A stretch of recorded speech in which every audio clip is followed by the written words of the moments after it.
Welcome back. My name is Crystal. Today we have our last and final day of training Jiu-Jitsu in Brazil. So very specifically Brazilian Jiu-Jitsu. All right, this type of training is very valuable because it shows you how to transition between different takedowns. So you can go from a single leg to a body lock, back down to a single. You can even switch to a double leg from a single. And all the while, the other person is doing the defense. So some defenses to this are to shove the head down, to set up for a guillotine. I personally like to get a guillotine grip and then put my leg hook in to set up for a sumigashi. And my wrestling coaches have always told me that the first lines of defense when you're trying to defend against singles and double legs is your head, your arms and shoulders to stop them, and then using your feet really quickly, kind of like flash dance vibes, to get out of the way.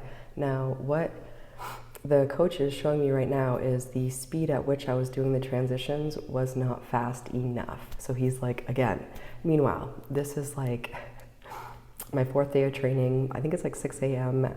Like, I was tired, but like, that's the best time to train, because if you can do it tired,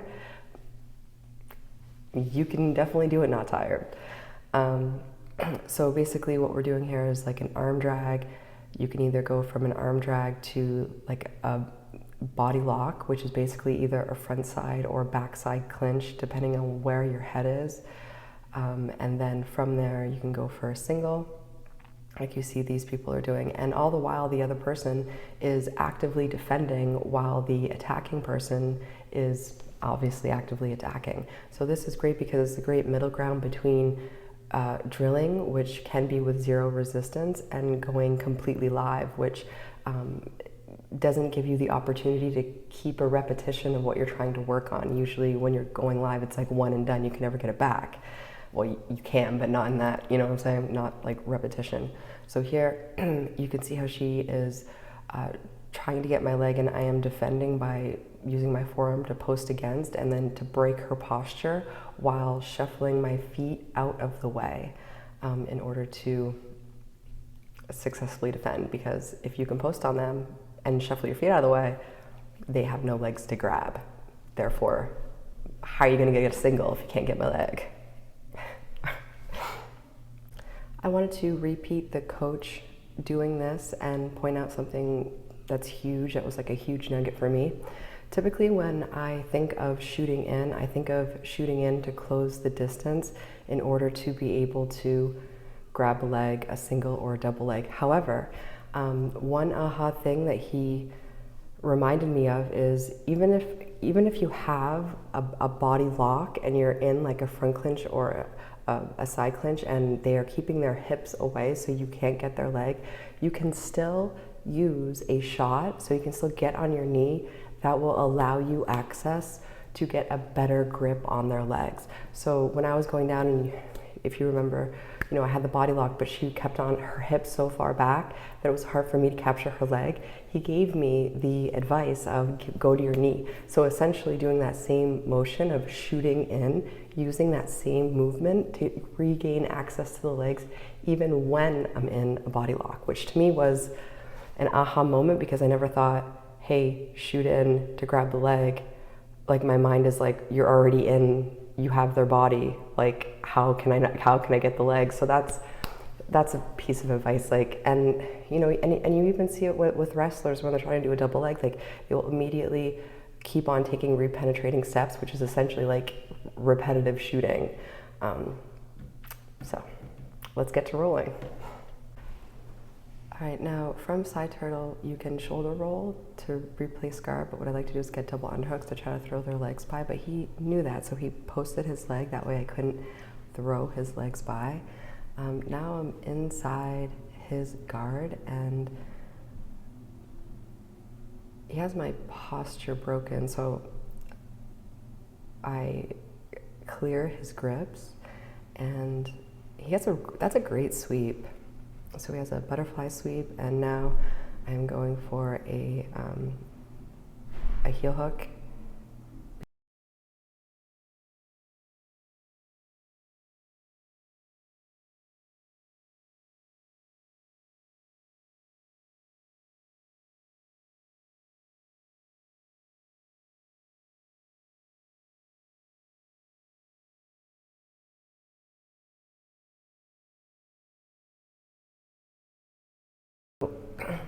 Here I'm focused on pinning one of his knees, and I'm going up for a guillotine as he has a single leg on me, and this is a short arm guillotine. But I bail on it. Nigga playing games, get that egg right.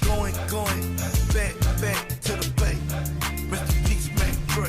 I'm a street nigga, all I do is talk, yeah.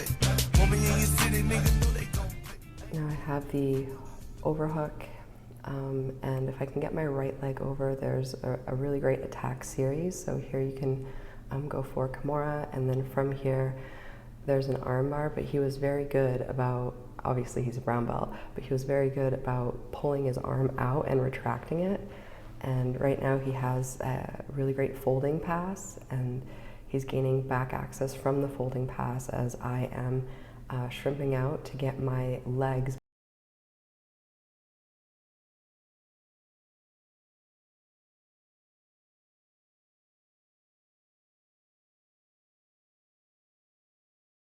and them. It's a knee in regard. So now he has my back, and my top priority is control the choking arm. Do you see how I put his left arm under my armpit? If you can secure both of their arms under your armpits, that's a very successful way of defending against the rear naked choke, because how can they choke you if you have both arms under your under your armpits? Chain on my neck, weighing a kilo, nigga just violated, bitch, 32 is Dio. On the real nigga scale, 1 to 10, you a 0. Damn, met a bad bitch, she was Creole. On the west coast, but she said she from the NO. Act right. So I'm working my tight waist passing, so you can see my right arm has a tight waist, and I get to like a north-south position, but he turtles up. So here I have control of his wrist.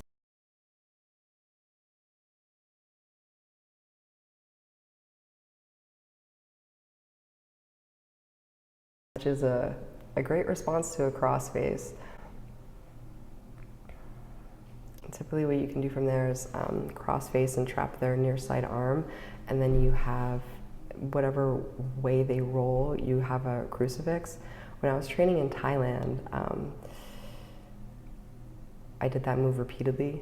So if you haven't watched my Thailand video,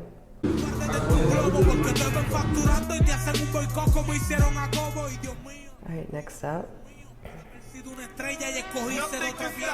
So here I have wrist control, and I'm trying to step in, and he has a good shin to shin, and also control. He has a foot in my left hip, and that was a great sweep. We're gonna have to replay that. Pudo haber sido una estrella y escogí ser otro I'm all the way up. I'm all the way up. DJ Bebo, ¿ok? Socorro, lo encontraron muerto en el morro. Trabaja para el gobierno y yo la cara te borro. Te matamos si te nos vas por chorro. Y si me toca fugarme les corro. Lo prendimos fuego, ese cabrón estaba gritando socorro. Yo soy un demonio desde cachorro. And so now you can see like fundamentals here is grips.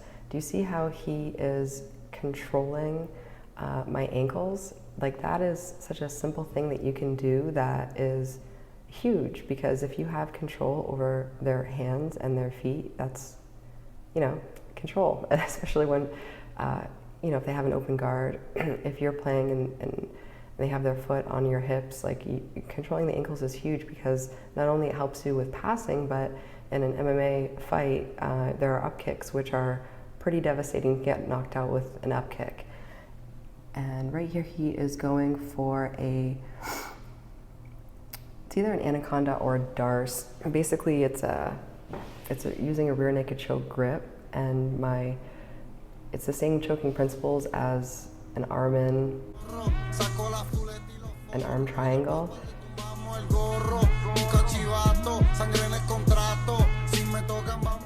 So here I'm come up on a single, try to get both of his legs, go up to his hips, and he does a good job of sitting to his butt before I can gain back control.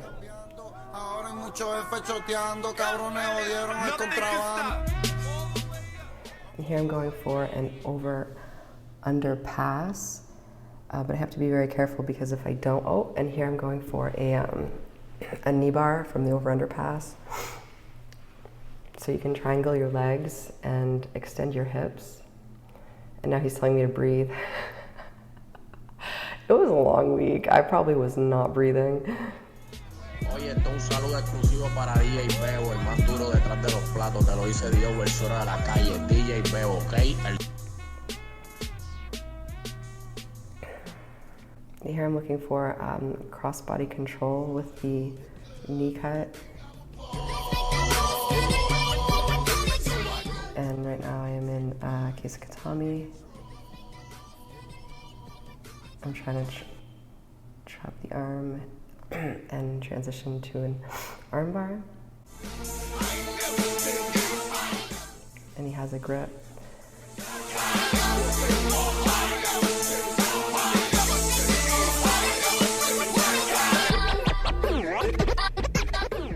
And what I've done here is I've transitioned my legs to a triangle. So while I am working to break the grip, I also have a triangle to see how his head and arm.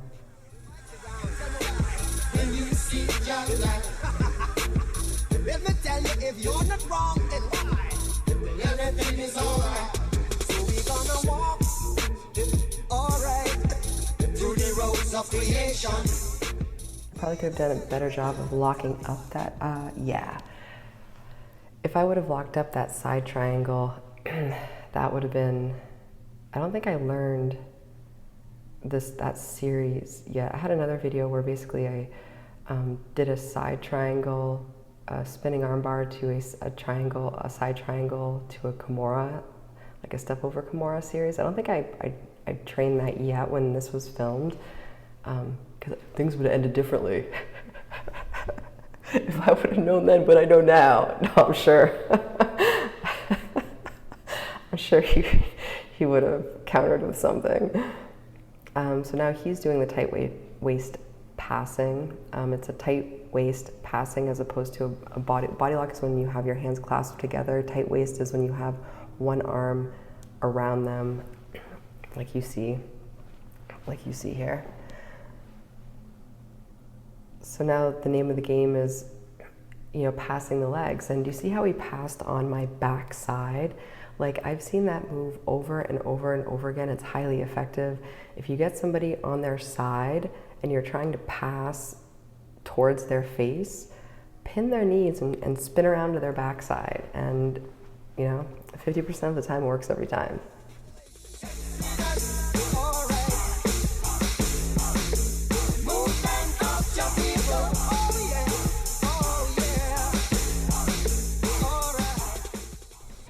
And now we have the final round of the training I did while in Brazil, and this round is with a female purple belt, and the vibe I got was just straight vicious. It was beautiful. Like, I love, it's like, there's skill, athletic ability, and then just straight savagery. So here we go.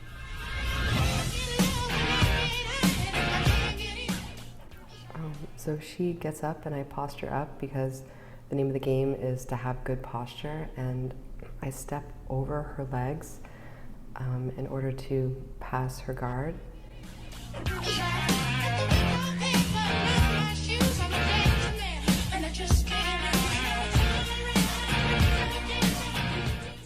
And she is framing the Shiite out of me, and really intent on grabbing my head for a guillotine. And so to defend against the guillotine, it's all about wrist control and peeling their grip from your neck to peel off the guillotine. And wrist control is also good to not get in a guillotine in the first place. So then once the grip is loosened, I'm able to pop my head out, and she She has an extremely good guard. Do you see how she is constantly fighting to keep her legs between her and I?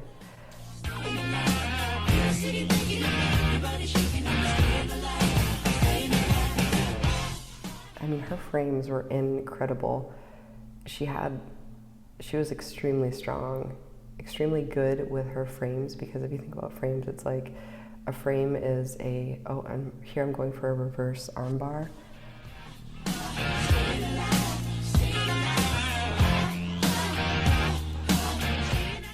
So from basically side control, if they put their arm like over your head, like if they straighten out their arm, you can do a reverse armbar, which is great because if you're in side control and you're trying to go for an Americana, they typically defend the Americana by going down, then you can go for a Kimura, and if they straighten their arm, which is a defense against both an Americana and a Kimura, then you can go for a reverse armbar, which is the answer to, it's the counter to the defense.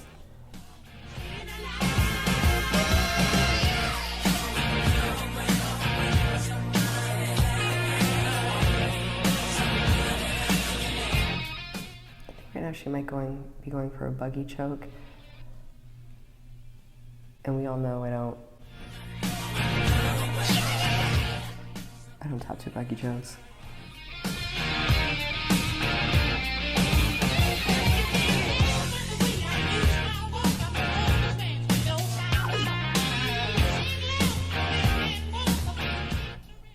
Wow, look at her regain guard. That is something.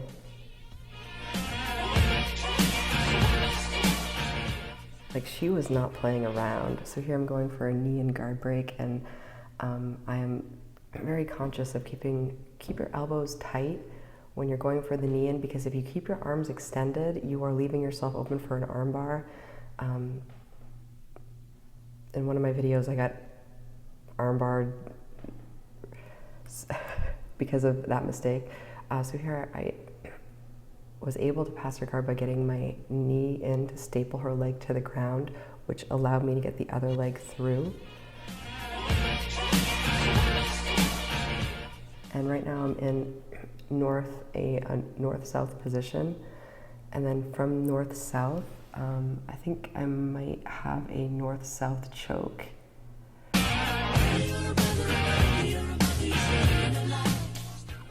Trying to sink in. As she is framing the shit out of my face.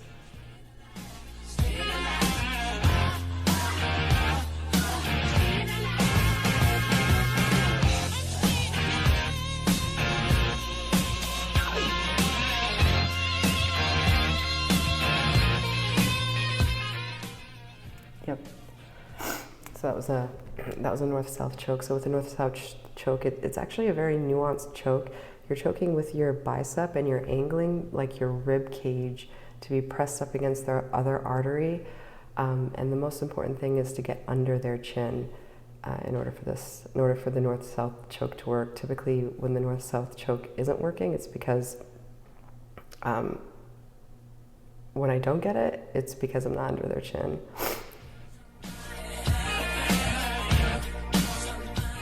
We go straight for the armbar. Like, level, I don't know if you can tell the vibe, but the level of like viciousness of this roll, like when I left, I was like on cloud 9 because of like, I was like, holy cow, like this girl has such heart. Like when you feel the heart of somebody when you're rolling, it's like, for me, it's like a very special thing. Like, especially if I'm rolling with somebody like my size or smaller and they come at me with like viciousness, I am just like, that's respect. Absolute respect. And like, the funny thing is, I'm wearing a blue rash guard. So this is something funny coming up, but this girl was like, obviously she thought I was like a blue belt coming for her. And we all know what happens when a purple belt's like, this blue belt's coming for me. Like, of course, it's just giving viciousness. But yeah, I just, I love that fighting spirit. And it goes so far. Oh, 1 second, let me turn off the sound for this. And it goes so far, especially like I was saying before, like there are certain things that are like super important. Wait, I'll let this play since it's really funny, and I'll talk to you at the end.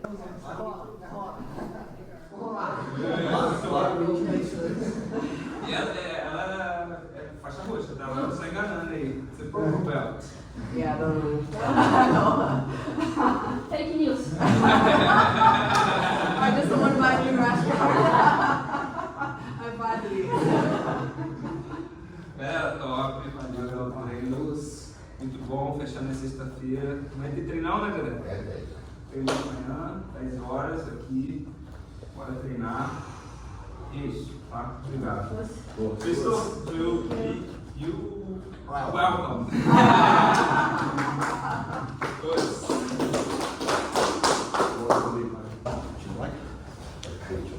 You don't want to hug? So the gentleman taking the picture is the owner of the gym. So he said something smart to me, and I was like, "What, you don't want to hug?" Because I was, he's all fresh, and I'm just like drenched in sweat. And then, he pretends to shoot in and to double me. So that's basically Jiu-Jitsu relationships in a nutshell. So thank you so much for watching. I'm so honored, and I feel so much appreciation for being able to train, especially like in Brazil. And as a Jiu-Jitsu player, it's a very special thing because you can go anywhere in the world, and it's like Jiu-Jitsu is its own special language and group of people.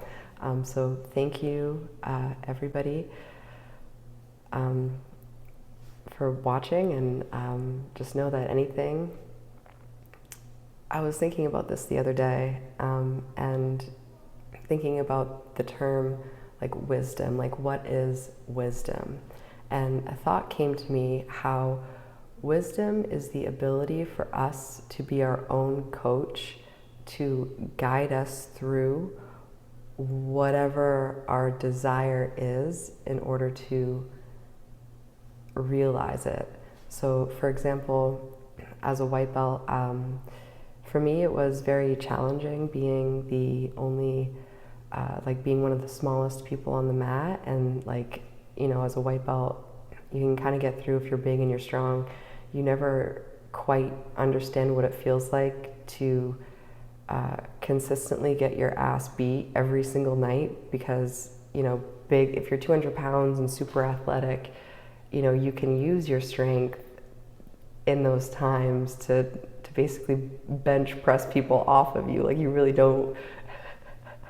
You can eke by without using skill at first. But if you're a smaller person, skill is skill, and tenacity is the cornerstones of my jiu-jitsu game. Like transitions, counters, just knowing good game is how small people operate, because you use in pure viciousness. So through that journey, there can be times when training, I was feeling feelings of frustration, and I felt like I sucked, because when you train consistently and you're getting your ass beat for those first 2 years, there's no positive reinforcement. So during that time period, I remember my coach was my first coach, Jay Jack, was take the stoic approach and have no feelings. Don't be happy if you get something. Don't be sad if you don't get something. And I say this to say that throughout white belt, I became skilled in being my own coach and being able to monitor my thoughts and think of if this thought was serving me or not, and either ignore the thought or choose a new thought, like I would change a shirt, and try to meditate on good thoughts. And I find the most successful and talented people when I see them train, it's like they are just having fun. Like the joy, like a childlike joy approach to training gets us so far because we're unlocking a lot of the potential that we have. So my advice is to, you know, I try not to take things too seriously, and that serves me. All right, thanks for joining my TED Talk, and get out there and you know, try to have some fun. All right, until next time, bye. I'm all the way up. I'm all the way up. DJ Bebo, ¿ok? Oíste, cabrón. Socorro, lo encontraron muerto en el morro. Trabaja para el gobierno y yo la cara te borro. Te matamos si te nos vas por chorro. Y si me toca fugar me les corro. Lo prendimos fuego, ese cabrón estaba gritando socorro.